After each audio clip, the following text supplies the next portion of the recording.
Hello guys! Ako nga pala ang inyong Jellywin Junior Vlog. So ngayon meron tayong ipapakita sa inyo ng mga video na gagawa po tayo ng computer. So dahil nandito sa technical support sa Riyadh College, so ito ang aking trabaho at ipapakita ko sa inyo at isi-share ko rin ang aking konting nalalaman about sa computer. Please don't forget nga pala subscribe and comment ang aking and pindutin na rin ang notification bell para lagi kayong update sa aking video. Hello guys, ito yung aking tingnan mo yung computer, sobrang dumi. Ayan, napakalinis na. Ayan o, sobrang dumi. So i-blower muna natin kasi kung mapapansin mo tong ano niya, mainit. Saka mainit din to. So kaya isa sa nagbabagal sa computer yan pag mainit. Saka itong pan niya mainit din. Lahat mainit kasi sobrang dumi. So blower natin siya para mawala yung init.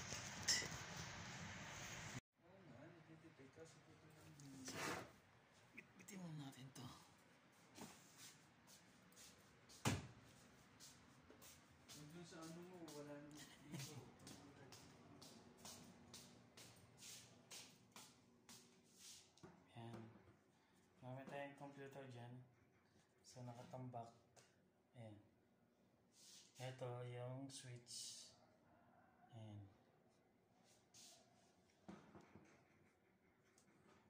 So mag-blower muna tayo ng fan. Itong CPU sobrang dumi.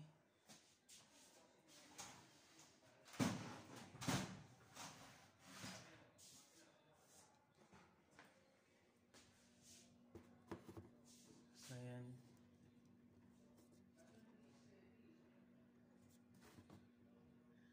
Blower muna natin guys kasi pagka computer sobrang dumi, so ang tendency niyan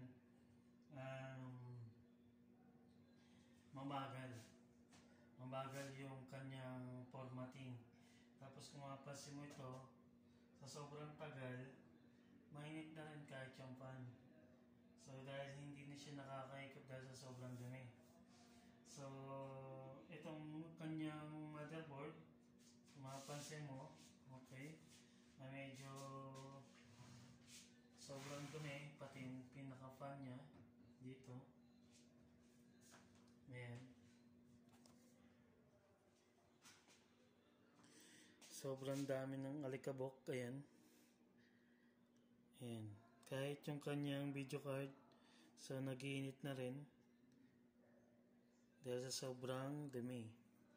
So isa po yan guys kung bakit yung computer nyo so nagbabagal at maingay, kung minsan maingay dahil sa sobrang dumi. So kailangan medyo linisan po natin yung mga pan natin, okay, para hindi siya mag-cause ng pagbagal ng computer. So ang gagawin natin, yung blower lang natin siya kasi kahit yung laptop pag once na sobrang dumi siya, so ang tendency niyan pag nag-overheat yung kanyang fan, nag-overheat na siya, pati yung board, so nag-iinit. So isa na rin yun sa magbabagal sa mga computer. So ngayon, blower natin siya. Kuha lang ang face mask.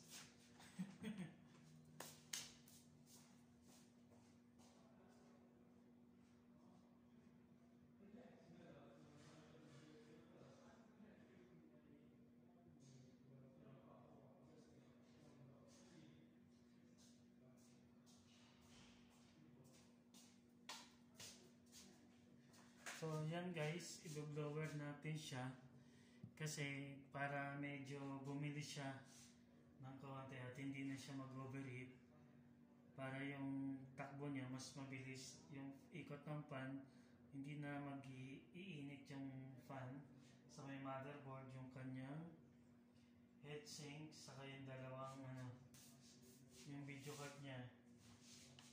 medyo marumi lang to, pero okay lang.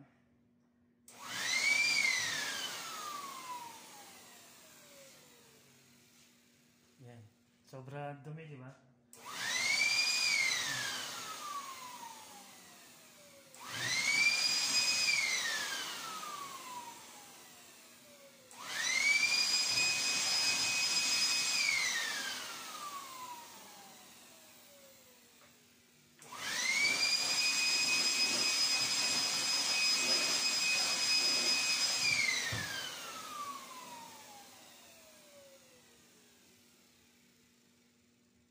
Pagka binugaan natin, ito, bubugaan natin. Pakita ko lang. Ito yung pan niya. So, kailangan mabugaan natin to. Kung mapapansin mo, mas mabilis na siya ikot. Saka hindi ito bubugaan din natin. Saka yung kanyang pan dito sa sobrang dumi. So, yung pan hindi na umiikot ng maayos. So, lahat yung bubugaan natin.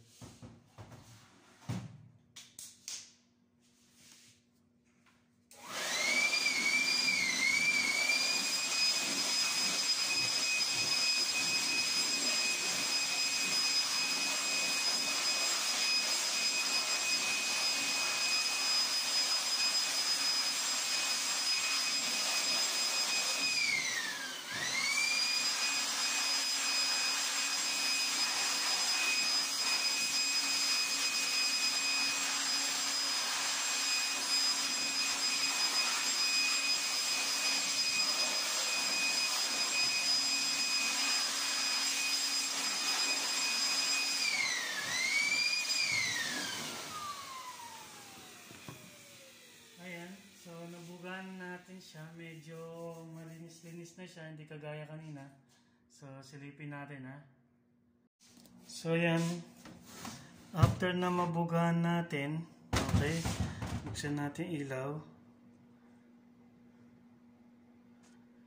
Yan. After na mabugaan, wala na siyang alikabok. Okay, ayan. Yan. Saka yung kanyang pan, mapapansin mo, malinis na rin. So, nakakaikot na siya ng maayos. Hindi gaya kanina, sobrang dumi. So, isa yun nagkakos ng pagbagal ng computer. Kasi nag-init na yung kanyang fan. Dito, yung sa may processor niya. Ito kasi yung loob nito, may processor yan. Once na nag-init yan, so isa yun sa nagbabagal. Ito rin, itong video card, napaka-importante nito, lalo na kung ginagamit mo pang gaming. Pag nag-init din ito, so ang tendency, mabagal din at minsan mag-blue screen yung iyong computer. Isa rin yan.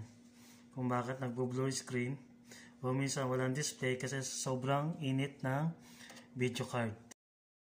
And guys, panatiliin lang natin na malinis lagi yung ating CPU pan para hindi siya mag-cause ng blue screen at hanging at yun nga, no display. So, para hindi siya magkaroon ng problema. So, panatiliin lang natin laging malinis. Every 3 months, 4 months, depende kung gaano karami yung computer nyo. Pero mas maganda i-maintain nyo kung araw-araw nyo siyang ginagamit. So, maintain nyo every 2 months, blower lang siya para hindi siya nagkakos ng hang saka yung pagbabagal ng computer. So, ganun lang guys yung tip ko sa inyo. Sana masundan nyo po ang aking mga gagawin pang video sa susunod.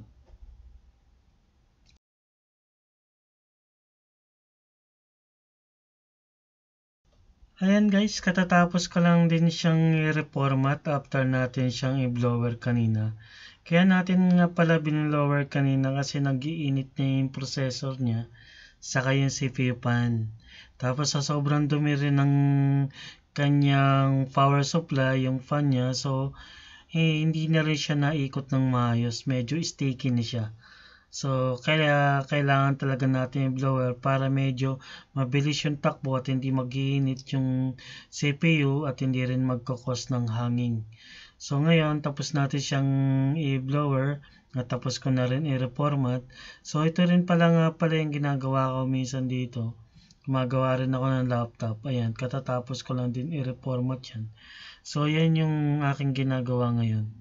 So itong CPU na binilower ko kanina, so katatapos ko lang din installan ng mga program saka Microsoft Office. So yan. Ito yung madalas namin ginagawa dito sa Riyadh College kasi kami ang maintenance dito sa Riyadh College sa Saudi Arabia, sa Riyadh. So yan. So far tapos na rin at medyo mabilis na siya. Ngayon, hindi kagaya dati na sobrang bagal, tapos minsan naghang dahil sa sobrang init ng CPU pa niya at kasabay pa ng video card. So, yan. Ngayon, okay na siya. Mas mabilis na siya gamitin, hindi kagaya kanina. So, ganun lang guys. Sa mga gustong magtanong, please don't forget like and comment and subscribe na rin po sa aking YouTube channel. At para update po kayo sa aking YouTube channel. Thank you po.